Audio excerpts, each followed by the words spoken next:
Okay, let's dive right into this. Welcome to this explainer. I'm the Agile Auditor here at Risk Vigilant Bharat, and today we're investigating a critical vendor management failure, the kind that is literally costing businesses money every single day. We are going to break down exactly how you can protect your company using two of the absolute most important yet frequently confused tools in your contracts. Why couldn't they fire the vendor? Sounds like a pretty simple question, right? Well, consider this situation for a second. A company went out and hired a premium maintenance vendor to keep their factory machines running flawlessly. You'd obviously expect top-tier service, but instead, the factory machines just kept breaking down over and over again. Naturally, the buyer was furious, so they complained. But the vendor just kind of shrugged it off and said, "Hey, we do maintenance every single week exactly as we agreed." And here is the truly shocking part. The buyer was completely powerless. They couldn't fire the vendor. They couldn't even charge a penalty. Why? Because they completely forgot to define what good actually looks like. They had absolutely zero SLAs and zero KPIs written into their contract. They essentially left themselves totally exposed. So let's fix that right now. We need to get our terms straight, starting with the SLA. In simple words, a service level agreement, or SLA, is the absolute rule. It is the legally binding promise of the minimum quality that a vendor must deliver to you. Think of it as your ultimate line in the sand. It's the final destination. They are swearing they're going to reach for you. And without this rule explicitly written down, you literally have no promise to hold them to. But here's the catch. A rule without a way to actually enforce it is totally useless. And this is exactly where we bring in our second term. A key performance indicator, or KPI, is the actual metric. Think of it as the measuring tape that you use to track if they are actually keeping that promise. It's the measurement itself. So, if the SLA is the promise, the KPI is how we check if that promise is actually a reality in the real world. Let's bring these concepts into everyday life to make it crystal clear. Think about ordering a pizza. I mean, we've all done it, right? The SLA is the restaurant's bold guarantee, the one printed right there on their menu. Your pizza will be delivered hot within 30 minutes or it's completely free. That's the destination. That's the guarantee. That is the SLA. Now, what is the KPI in this scenario?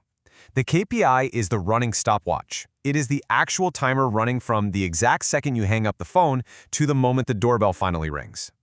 The SLA is what you were promised. The KPI is the speedometer tracking exactly how fast you're actually getting there. All right, let's move from pizza to a real workplace example, just to see how this plays out in a corporate setting. Take a fictional company, XYZ Limited. We've got an employee named Ria, and she's hiring an IT support company. Now, Ria is sharp. She doesn't want to end up like the factory from our earlier story. So in the legal contract, she writes a very strict SLA. The vendor absolutely must resolve all critical server crashes within 2 hours. That is the hard, unbreakable rule. But Ria doesn't just stop at making the rule. She actually sets up the measuring tape. To track this, Ria's system automatically monitors a specific KPI, which in this case is the average resolution time per month. At the end of the month, she pulls the KPI report. And what does it show? It shows a 3. The vendor was actually averaging 3 hours to resolve the crashes, not the 2 hours they promised. Now here is the absolute kicker. What happens next? Well, because that KPI data definitively proved that the vendor breached the SLA, Ria didn't even have to argue with them. She legally deducted a 10% penalty right off the top of the vendor's invoice.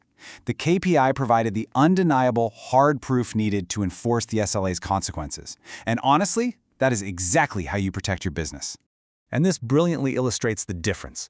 Consider this a total confusion buster for any beginners out there who might mix up the promise with the tool used to measure it. On one side, we have the SLA, the promise. What is it? It's a strict contractual threshold. And the consequence? If performance drops below this line, financial penalties or contract terminations are triggered immediately, no questions asked. On the flip side, we have the KPI, the measurement. What is it? It's an ongoing tracking metric. And its consequence? It really just provides the raw data, like a percentage of uptime or a response time, to prove whether that SLA promise was actually met or if it failed.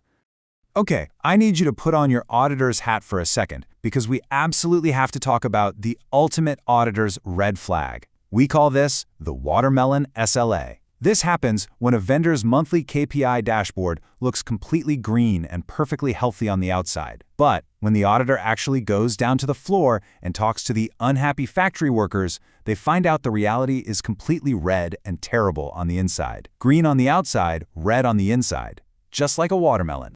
So how in the world does an illusion like that even happen? Well, it happens because a buyer created completely useless KPIs. They are simply measuring the wrong things. Look at this comparison for a second. It's the difference between measuring how fast the IT guy answers the phone versus measuring how fast he actually fixes the computer. Think about it. If your KPI only tracks phone answering speed, your dashboard is going to be glowing green even while your servers are literally on fire. Auditors specifically hunt for these poorly designed KPIs because they are exactly what lets terrible vendors look absolutely perfect on paper. So let's wrap this up with a snappy recap to really lock it into your memory. The SLA is the rule. The KPI is the ruler. It is that simple, and it is absolutely that critical. If you have a rule without a ruler, you have zero enforcement. And if you have a ruler without a rule, well, you just have random data with no purpose whatsoever. You need both to survive. So my final question to you as an Agile auditor is this. When was the last time you checked your own vendor contracts? Are they rock solid, or are they hiding a bunch of rotting watermelons? Go check your contracts, and I'll see you in the next Explain.